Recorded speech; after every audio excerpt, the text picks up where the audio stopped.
The Bible. It's 66 books of history, stories, letters, and poetry that fit together to form God's one big story. The epic adventure of how He created us and loves us so much that He made a way to rescue us. As we travel through the Bible, from Genesis to Revelation, we discover people who met God and found their lives changed forever. Now, for an amazing story, inspired by the book of Luke, chapter 10, verses 25 through 37. When Jesus traveled to a town, great crowds gathered to hear him teach. Fishermen and merchants, beggars and rich men, little children and important scholars. Many people listened with open minds and hearts, but a few just wanted to prove that they already had the answers. One day, a law expert stood up to test Jesus. Teacher, what must I do to receive eternal life? What is written in the law? How do you understand it? The law expert smirked.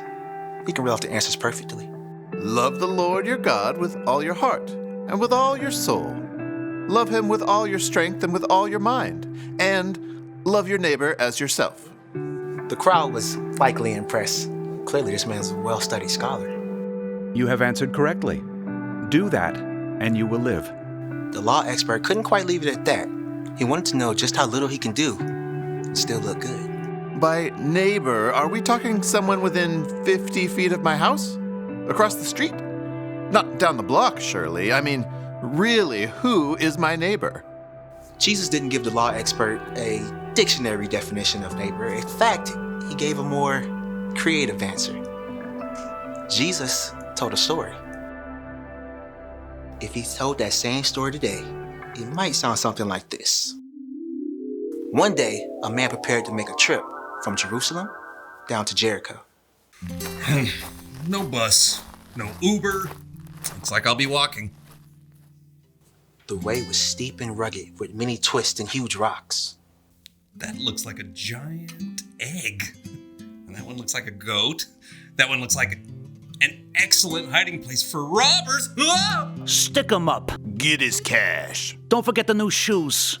The robbers stripped the man of everything. They even beat him up. They left him on the side of the road, nearly dead. Help! Help, please! The hot sun beat down on the injured man. He was too weak to even crawl. After what seemed like hours, he finally heard footsteps.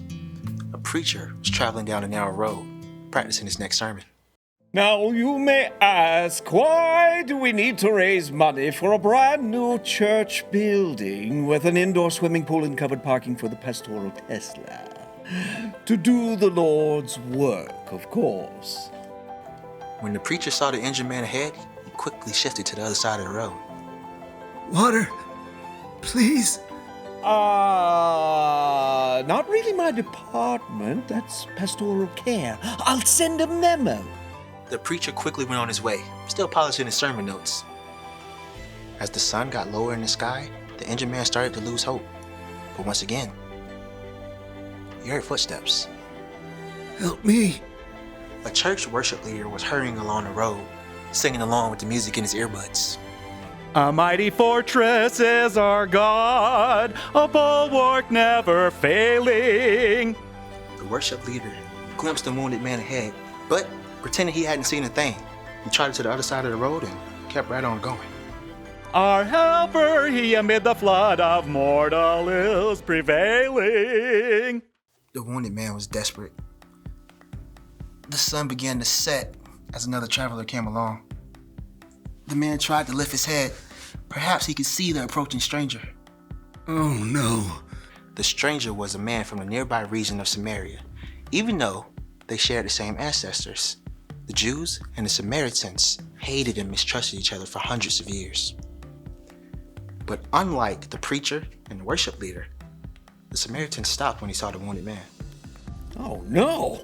The Samaritan felt compassion for the injured man. He slid off his motorcycle and used his first aid kit to clean and bandage the man's wounds. Let's get you someplace safe.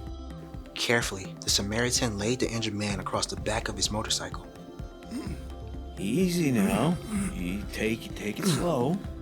By the last light of the setting sun, the Samaritan brought the wounded man to an inn and made sure he had a good bed to sleep in for the night. the Samaritan found the innkeeper. Please take care of this man until he's all better. Here's my debit card, and if you have any extra expenses, I'll pay you back when I return. Murmurs of surprise rippled through the crowd as Jesus finished his unusual story. Jesus looked directly at the law expert. Which of the three do you think was a neighbor to the man who was attacked by robbers? The law expert's eyes dropped, mind racing, looking for a way out. But the answer was clear. The one who felt sorry for him. Go and do as he did. Through his story, Jesus was clear.